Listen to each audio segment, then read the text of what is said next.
When I heard the police sirens racing past me, I had no idea the chaos I had just walked away from, or that my life and Lily's were about to spiral into a nightmare. It was a Saturday afternoon, and the house was buzzing with the kind of energy that's supposed to lift you up, laughter echoing through the walls, music spilling out from every corner. But all I could feel was a heavy, silent ache pressing against my chest. My daughter-in-law Emma was celebrating her birthday, and I, Clara, was determined to make an effort to be part of it. I slipped on the emerald bracelet Henry had given me on our 30th anniversary.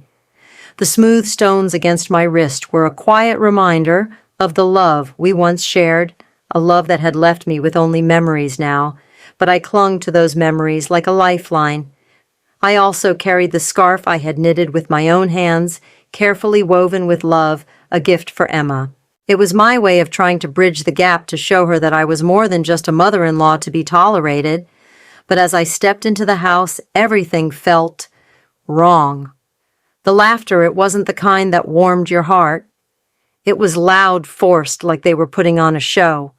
I smiled, doing my best to blend in, but no one even noticed me. Emma barely glanced my way as she stood surrounded by her group of friends. She was smiling, but there was nothing behind it. I could feel the coldness in the air, the distance between us growing with every second. It was like I was invisible. No one seemed to see me, not even my own son, Mark. I tried to tell myself it didn't matter. I tried to tell myself it was fine, that it didn't hurt to be overlooked. But as I watched them all talking and laughing, I felt like a ghost lingering in a place where I didn't belong. I thought about Henry, about how he would have been here beside me holding my hand, making sure I felt seen. But now there was nothing. Just the weight of the bracelet on my wrist, the scarf wrapped around my arms, and the hollow sounds of a celebration that felt nothing like one. I wondered, had I become just a shadow in my own family? Would anyone even notice if I disappeared from this room right now? The sounds of the party continued to swirl around me, laughter, chatter, and the clinking of glasses. But I felt more and more like an outsider, more like a distant observer watching a life that no longer felt like my own. It was as if I was a character in someone else's story, and the plot didn't include me. I stood there holding the handmade scarf, the emerald bracelet still catching the light, but somehow it all felt so far away, so unimportant. The forced smiles, the cold glances, everything was a reminder that I was no longer needed here. Then, just as I was about to slip quietly into the corner, trying not to be noticed, I felt a tug on my sleeve.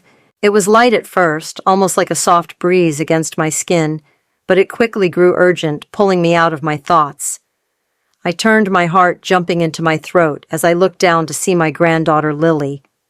Her small hand grasped the sleeve of my cardigan so tightly it almost hurt. Her wide dark eyes were filled with something I couldn't quite place, fear, worry, anxiety, but there was a desperation in them that sent a cold shiver through my spine. "Grandma," she whispered, her voice barely above a breath, "you need to leave right now." I blinked in confusion. My mind raced to catch up with her words, but all I could do was stand there frozen. I had no idea what was happening. Lily was only 8 years old. What could she possibly know? Why was she so scared? "Lily, what's going on?" I whispered, kneeling down so I could look her in the eye, trying to steady her with the gentleness I had always used. "What's wrong, sweetheart?" But she didn't answer right away. Instead, her grip on my sleeve tightened even further, pulling me closer to her small frame. Her eyes darted nervously around the room, as if she was checking for something or someone. I glanced around, but everything seemed as normal as it had been moments ago. The party was still in full swing, people chatting, laughing, oblivious to the tension building up between my granddaughter and me. "Lily, please talk to me," I urged, softly brushing her hair from her forehead.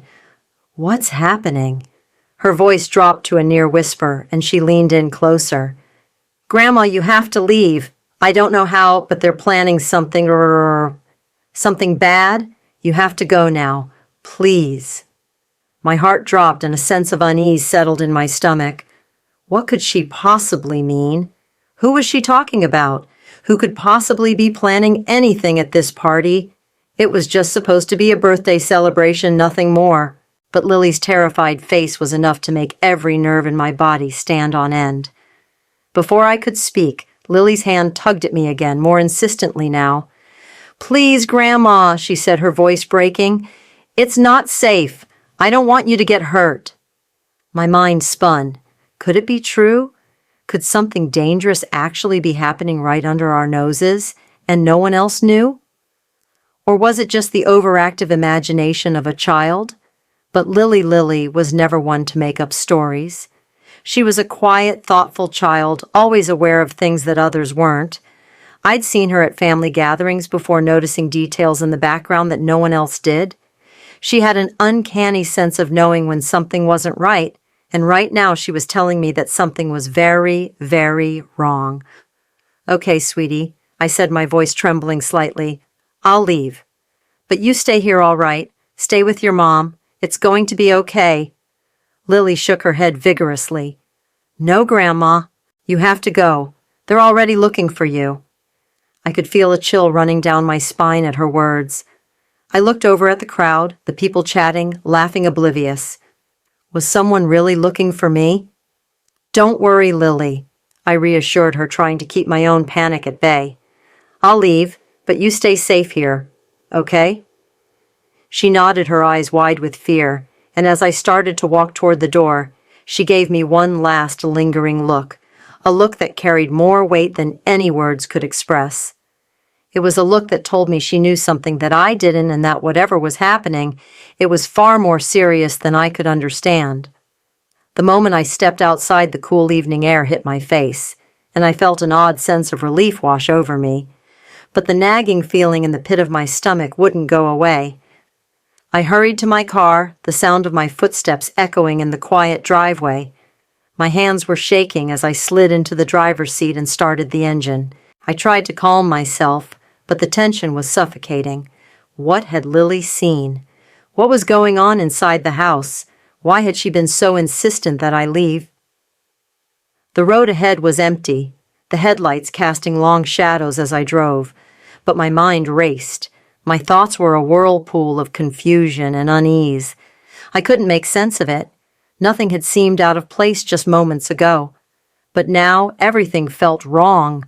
I couldn't ignore it. I couldn't shake the feeling that something was happening, something I was being kept in the dark about. I gripped the steering wheel tighter as I drove, the weight of Lily's warning heavy on my shoulders. "You have to go now," she'd said. I didn't know what was waiting for me at home, but I did know one thing for sure. I couldn't ignore my granddaughter's warning. Not now, not ever. The car's engine hummed steadily beneath me as I drove away from Emma's house. The tension that had clung to me since Lily's warning seemed to follow me, a shadow that refused to fade. The cool night air drifted through the open windows, but it did little to calm the rising sense of dread tightening around my chest. Every turn I made felt heavier, every passing streetlight casting long, haunting shadows against the pavement. I couldn't stop thinking about Lily, her small hands clutching at my sleeve, her terrified eyes pleading for me to leave. What had she seen? What was she trying to warn me about? And why had no one else noticed anything? As I continued driving, lost in my thoughts, the sound of wailing sirens suddenly pierced the stillness of the night. I glanced up just in time to see several police cars race past me, their lights flashing red and blue, cutting through the darkness like a warning beacon. My heart skipped a beat as I watched them zoom in the direction of Emma's neighborhood. I slammed my foot on the brake, the car jerking to a stop at the side of the road. My pulse quickened as my mind raced. What was going on? Why were the police heading there in such a hurry? Before I could think any more about it, my phone buzzed in the seat beside me. I reached for it, my hands trembling slightly as I picked it up. It was a text from Lily. "Don't come back." I read the words over and over again, each one sinking deeper into me like a stone dropped into water. The words felt like a cold wave crashing over me, paralyzing me, chilling me to the bone. What did she mean? Why was she telling me this? My mind was spinning. My daughter-in-law's party had been nothing more than a casual celebration, or so I thought. Now the thought that something had happened, something terrible, gnawed at me. I had to get home. I needed to understand what was going on, why Lily had said that, why the police were rushing to the scene. But a sense of unease gripped me as I turned the car around and headed back toward the neighborhood, the flashing lights from the sirens still fresh in my mind. When I finally pulled into my driveway, my heart was hammering in my chest, and I felt an overwhelming sense of urgency. I barely had time to gather my thoughts before I saw Mr. Dawson, my neighbor, walking toward me. His face was pale, his usual calm demeanor replaced by a worried expression. "Clara, are you okay?" he asked, his voice laced with concern. "I don't know," I replied, still in a daze. "What's happening? What's going on at Emma's?" Mr. Dawson's gaze flickered toward the direction of my son's house before he lowered his voice. "There's been some kind of incident. The police are there now, but they're keeping things quiet. I heard there was some kind of poisoning. I don't know the details, but it doesn't sound good." My blood ran cold at his words. Poisoning. That was the last thing I ever expected to hear, especially not at a family gathering. My mind immediately went to Lily. Had she seen something? Had she heard something she shouldn't have? What was her warning really about? I barely had time to process this new information when the sound of a car pulling into the driveway interrupted my thoughts. Two uniformed officers stepped out, their faces serious. My chest tightened. This was real. Something was very wrong. The officers approached me, and I felt an overwhelming sense of dread fill the air. They introduced themselves briefly, and I couldn't shake the feeling that whatever was happening, it was something much bigger than I had imagined. One of the officers, a woman with dark eyes, spoke first. "Mrs. Bell, we need to ask you a few questions," she said, her tone calm but firm. "We understand you were at the party earlier today." I nodded, my voice barely above a whisper. "Yes, I was there. I left early, though. My granddaughter, Lily. She told me to leave, and I listened. I didn't think anything was wrong." The officer exchanged a look with her partner, a man who had been scribbling notes in a small notebook. He looked up at me, his expression serious. "We believe your granddaughter may have overheard something important, Mrs. Bell, something dangerous. It's possible she witnessed a conversation about the poison being placed in the drinks at the party." My stomach churned as the words hit me like a freight train. Poison at a birthday party? It didn't make sense. None of it did. "Poison?" I echoed, my voice trembling. "Who would do something like that?" "Why, we don't have all the details yet," the female officer said, "but it appears to have been targeted, premeditated. A few guests collapsed shortly after you left. Some are in the hospital now. One is in critical condition. We believe it was planned to harm a specific person or group of people. We don't know who or why yet, but it's clear that your granddaughter may have overheard something crucial." My mind raced. Who would want to hurt anyone at a family celebration? And why would Lily be involved in all of this? What had she seen? What had she heard? I thought back to her urgent warning, her trembling hands, her terrified eyes. Had she known what was about to happen? Had she saved me by asking me to leave Lily? She said she saw something, I murmured. She told me I had to leave. She knew something was wrong. The male officer nodded, looking at his partner before turning back to me. "We're going to need to speak with her as soon as possible, if she's willing, of course. We think she might know more than she realizes. We need to find out exactly what she overheard." I felt a wave of protective instinct rise within me. I couldn't let anyone hurt Lily. She was just a child too young to be involved in something so dark, so dangerous. But I knew I couldn't protect her from the truth. The truth was out there, and it was unraveling fast. "I'll get her to talk," I said quietly, my voice filled with determination. "Whatever it takes. She's my granddaughter, and I'm not going to let anyone hurt her." The officers handed me their business cards and left, leaving me standing in the driveway, my heart heavy with the weight of everything I had just learned.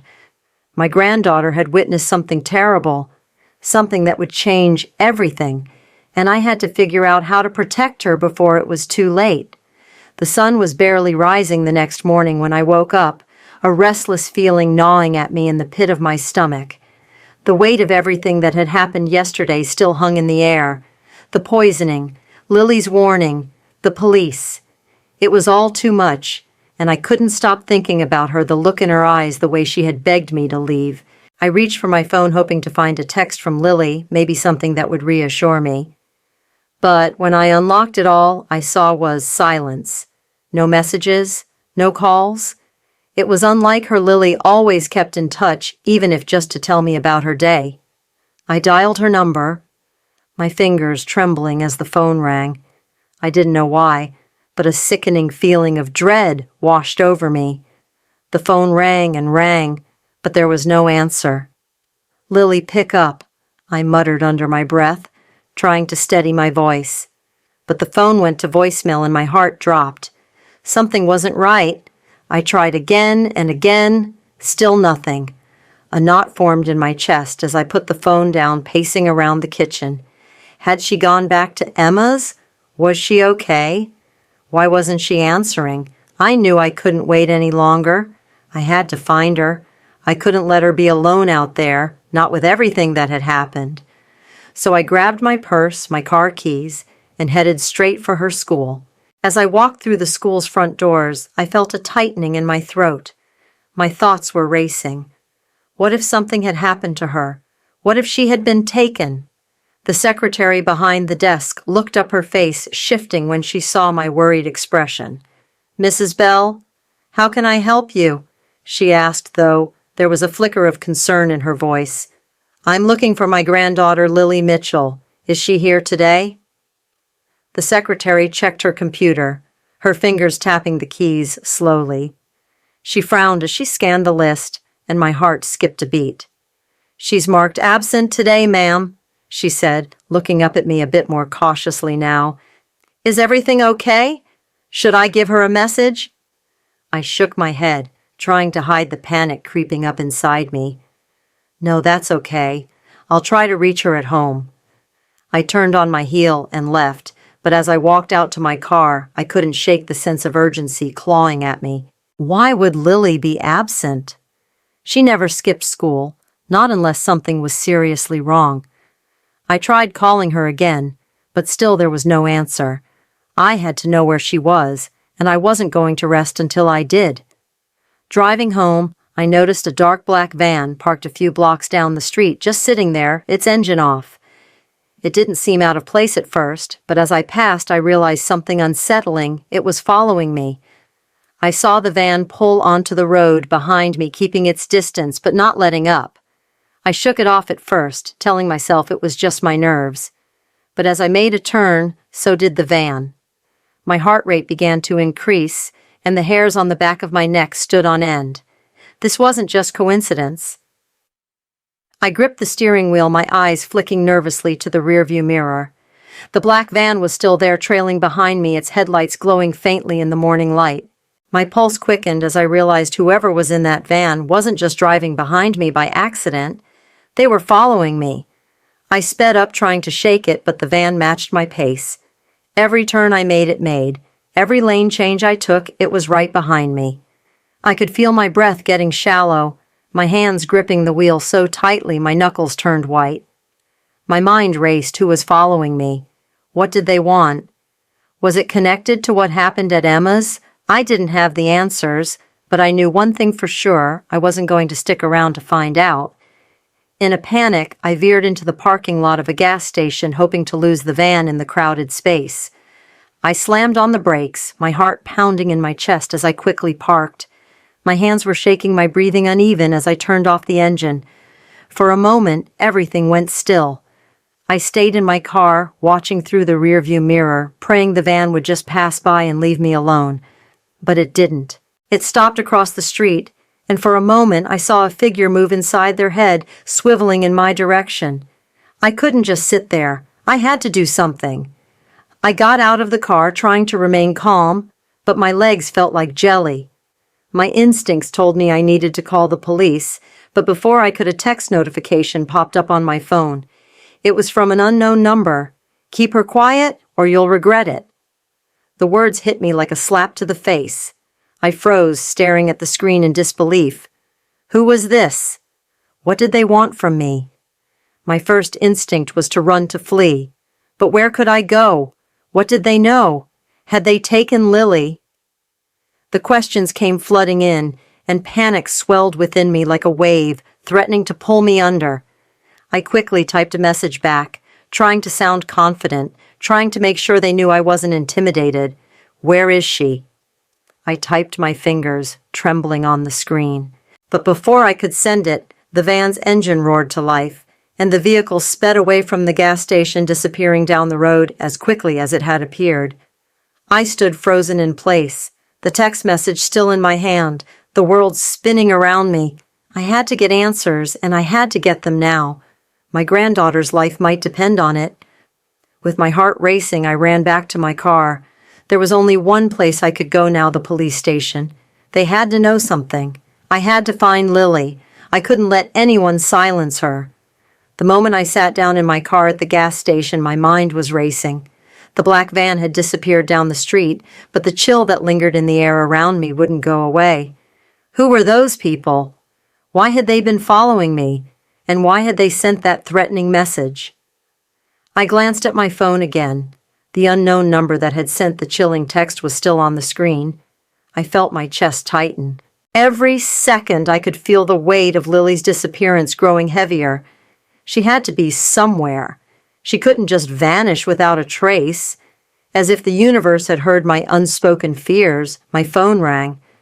My heart skipped a beat when I saw Lily's name flashing on the screen. I hadn't heard from her all day, and my fingers trembled as I swiped to answer the call. "Lily, is that you?" My voice cracked with relief, but my heart was pounding as I listened for her reply. "Grandma!" Lily's voice came through, trembling and faint. She sounded frightened, like she was holding herself together by a thread. I could barely recognize the sound of her voice. It was as if something had already stolen her innocence. "Lily, where are you?" I asked, my voice desperate. "Please, sweetie, where are you?" I'm okay," she said quietly, but I could hear the fear in her voice.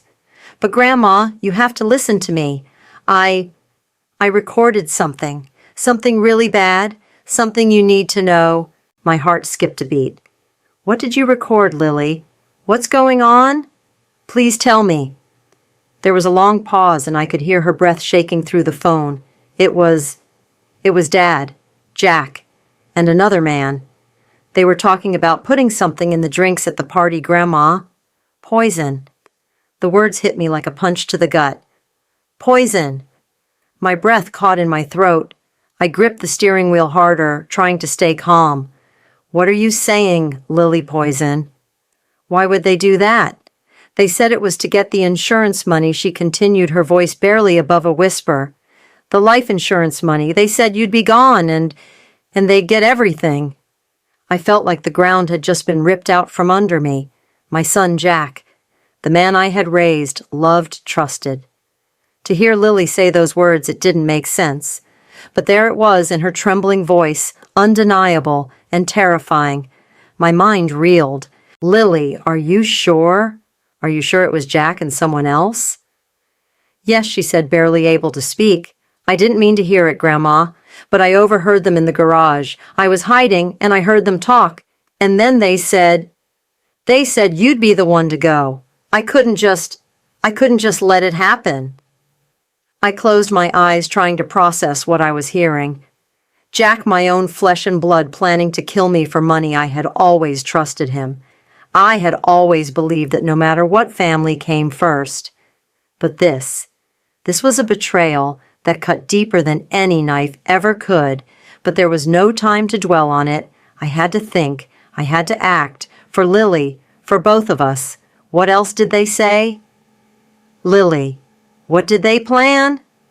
She hesitated, but then spoke again, her voice quieter now. They said you wouldn't know. They were going to make sure everything looked normal, that no one would suspect anything. But they said, Dad forged your signature on the insurance papers. He made himself the beneficiary, and that's why they were going to do it, Grandma. For the money, for everything. I felt a sharp pain in my chest, as if a part of me had just shattered. The weight of what she had just revealed was unbearable. Jack had forged my signature. He had planned this for months, maybe even longer. My own son was willing to kill me for money. I couldn't breathe. I wanted to scream, to cry, to ask him why, but there was no time for that, no time for grief. I had to protect Lily. I had to protect myself. Lily, listen to me, I said, trying to steady my shaking voice. You did the right thing by telling me, but you have to get somewhere safe. Do you understand me? She didn't answer at first, and I could hear her breathing shakily on the other end of the line. Lily, where are you right now? I don't know, she whispered. I ran. I just ran. I closed my eyes, feeling a wave of panic hit me. Lily, you have to stay where you are. Don't go anywhere until I get to you. We're going to get out of here, okay? We're going to figure this out. I took a deep breath, trying to calm myself.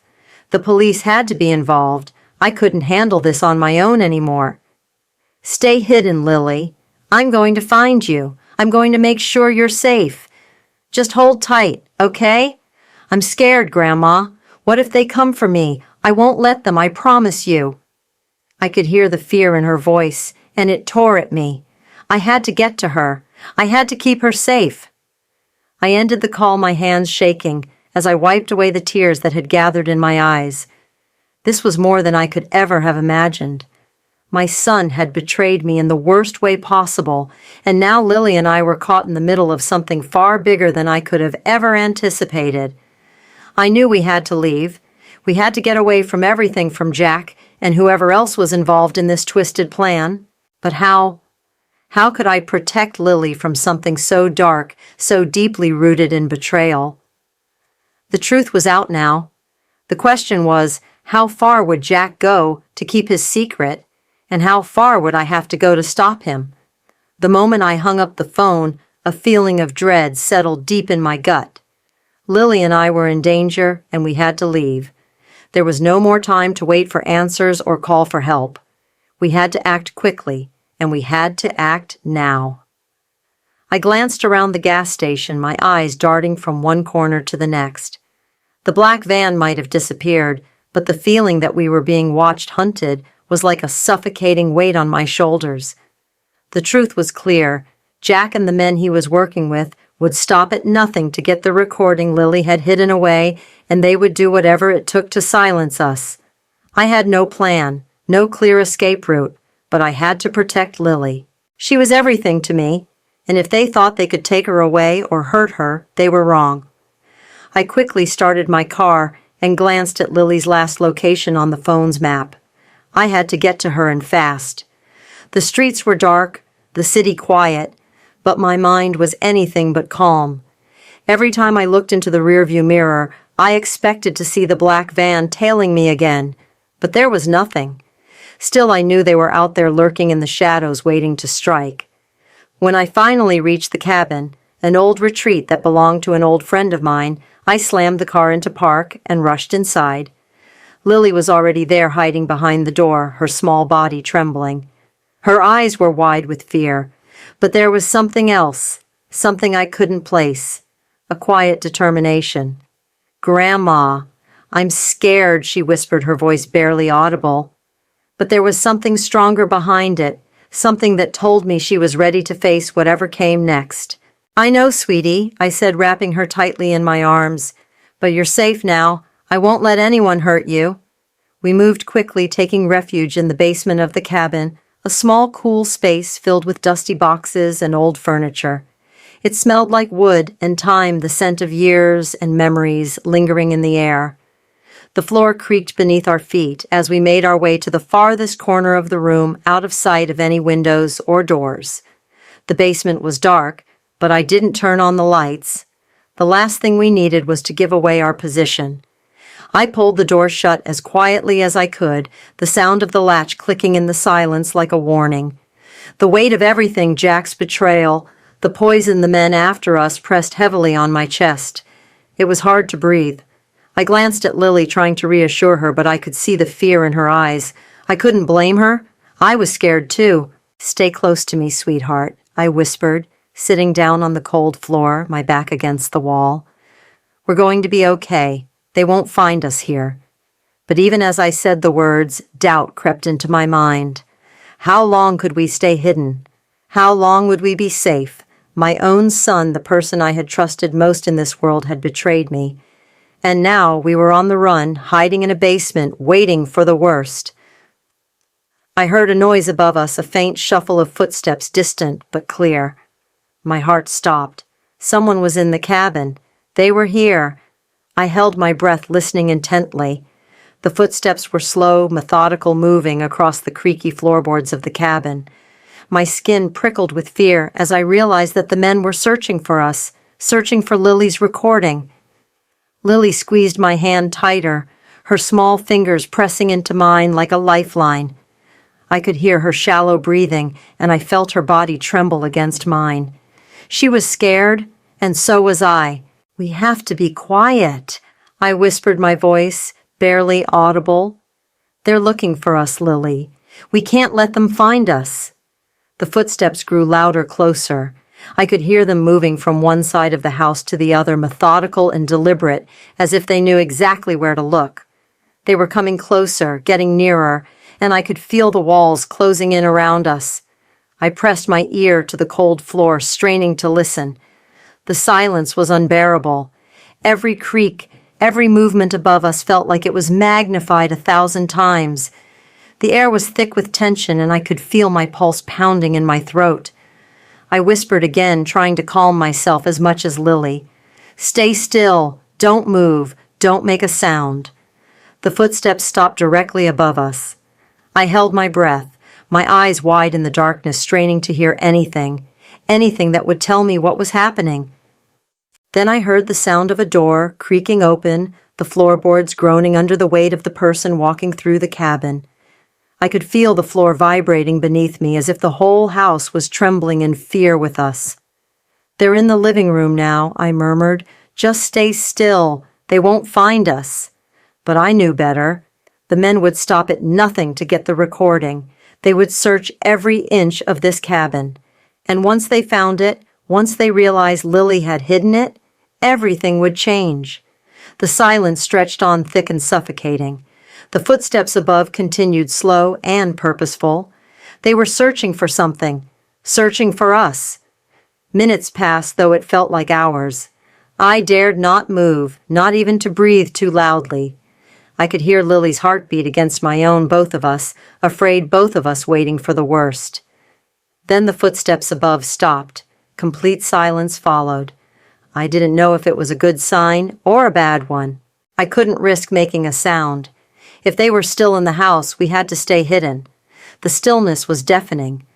I held my breath, straining to hear anything, any sign that they were moving, leaving, or getting closer. But there was nothing. I looked at Lily, her face pale in the dim light. Her eyes were wide with fear, but there was a spark of determination in them now, a silent understanding that we couldn't hide forever. We had to face what was coming. We had to survive. "We'll make it out of here, Lily." I whispered, my voice a quiet promise. "We're going to get through this." And in that moment, I knew we would, because we had no choice. We had to fight, and we had to survive, and somehow we would find a way to stop the darkness from swallowing us whole. The hours in the basement felt like days.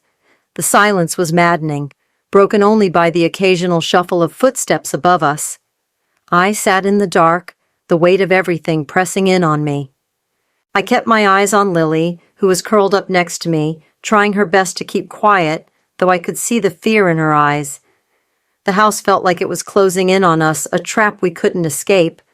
But the worst was still ahead. I knew it deep down. The truth was coming, whether we were ready for it or not. I glanced over at Lily, who was clutching the small voice recorder in her hands like it was a treasure, the key to everything. She had been so brave, hiding that little device, when she had every reason to be scared. I knew it was more than just a piece of technology. It was our lifeline. It was the only proof we had that Jack, my own son, had been involved in something much darker than I could have ever imagined. The night felt endless as we waited in the cold, every creak of the floor above us, sending a jolt through my body. But it wasn't until the first light of morning that I knew what I had to do. I couldn't stay hidden forever. Lily and I couldn't keep running, not with the recording still in our hands.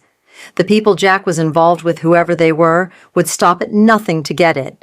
And if we didn't expose them soon, it would be too late. Finally, when the silence outside seemed to stretch long enough, I motioned for Lily to follow me. We made our way upstairs, quietly moving through the darkened cabin. The sun was just beginning to rise, but the cabin felt like a prison, cold and desolate with no escape in sight.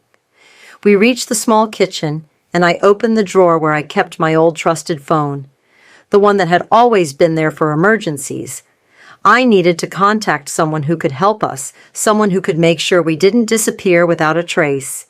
I dialed the number for Detective Cole. He was the one person I trusted to help us, the one person who might understand just how far Jack had fallen. The phone rang, and I felt a flicker of hope rise in my chest. The moment he picked up, I almost let the tears come, but I forced them back. "Cole," I said, my voice steady, but filled with urgency. "It's Clara. We need your help. We've got proof. The recording Lily overheard something terrible. Jack, he's part of something huge." There was silence on the other end for a moment. I knew Cole he didn't speak unless he had something important to say, so I waited. And then he spoke, his voice low and controlled. "Clara, you don't know how deep this goes," he said quietly. "But I have an idea. I've been keeping tabs on Jack for some time now, and from what I can gather, he's involved in something called the Serpent Circle. It's a network, powerful people who are all connected. Politicians, businessmen, even law enforcement. They deal in bribery, blackmail, and worse. I've been trying to get the evidence, but it's been like chasing shadows." My stomach churned as I processed what he said. Jack had been involved in something like this. A secret network of criminals. It was more than I could comprehend. I never thought. I trailed off the words, catching in my throat. But my son, Cole, he was going to kill me for the insurance money. He was going to poison me, and now I know it was to silence me, to cover up his tracks. I could hear the tension in Cole's voice as he responded. "Clara, I need you to listen to me. The recording Lily has, it's more than just proof of a crime. It's a key piece of evidence that could take down everyone involved in the Serpent Circle.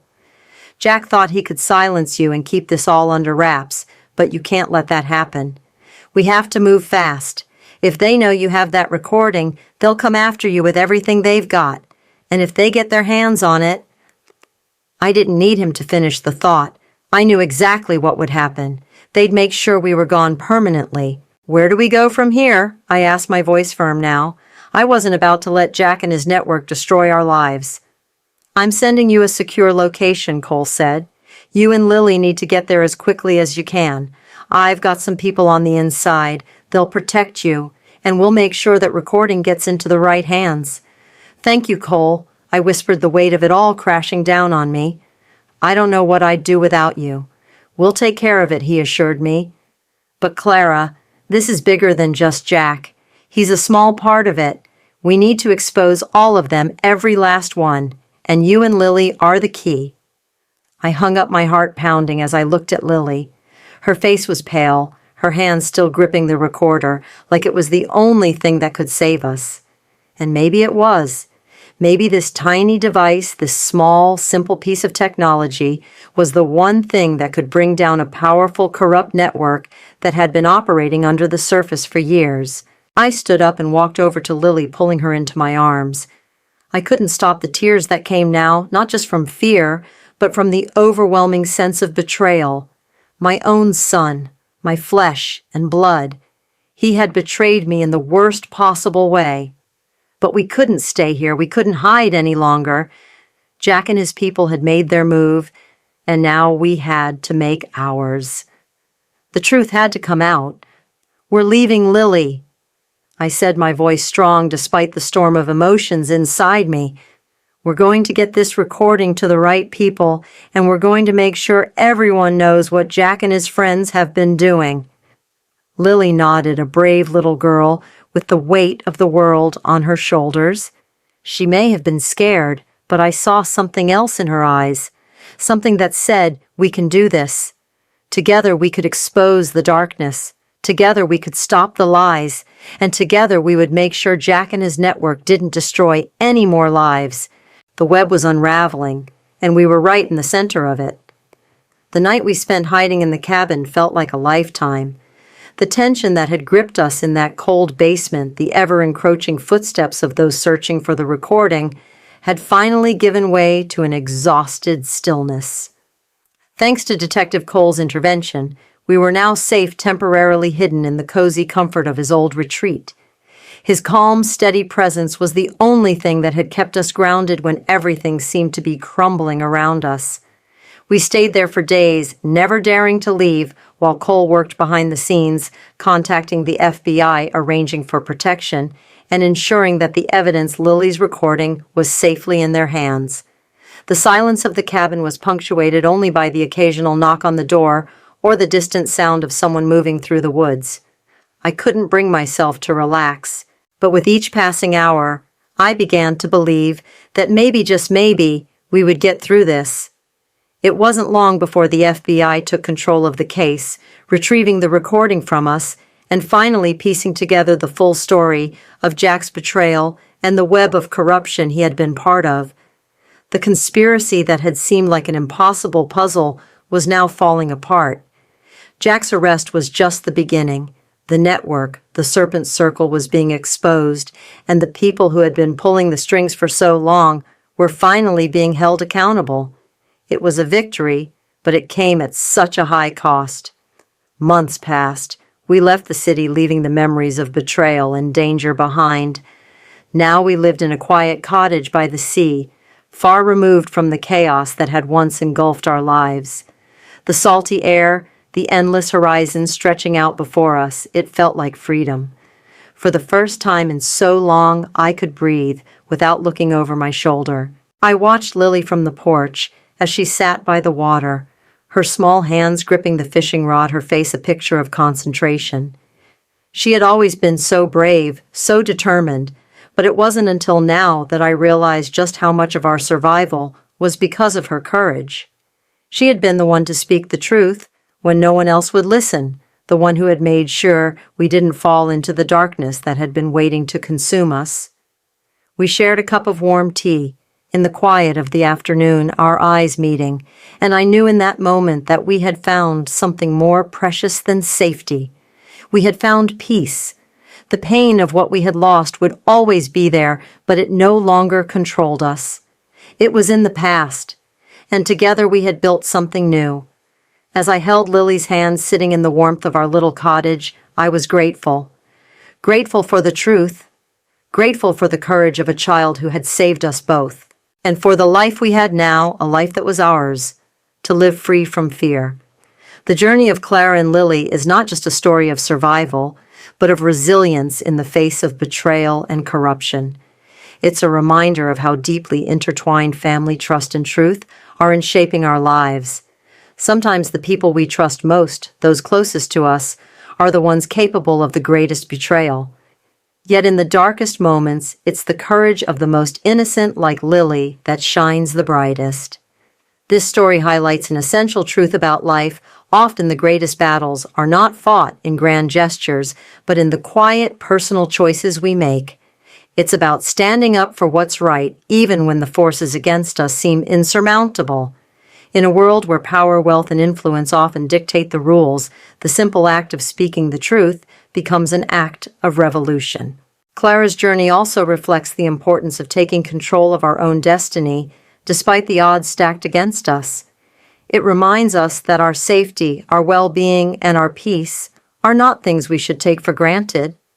They require effort, courage, and sometimes the willingness to walk away from everything familiar. In a society where so much remains hidden beneath the surface, We must ask ourselves, are we willing to speak the truth when it matters? Are we prepared to face the consequences for standing up against what's wrong, even if it means facing betrayal? Clara's story is a call to action for us all to reflect on our own lives, to be honest, to be brave, and most importantly, to protect those we love, no matter the cost. I encourage you to share your thoughts. What would you do if you were in Clara's shoes?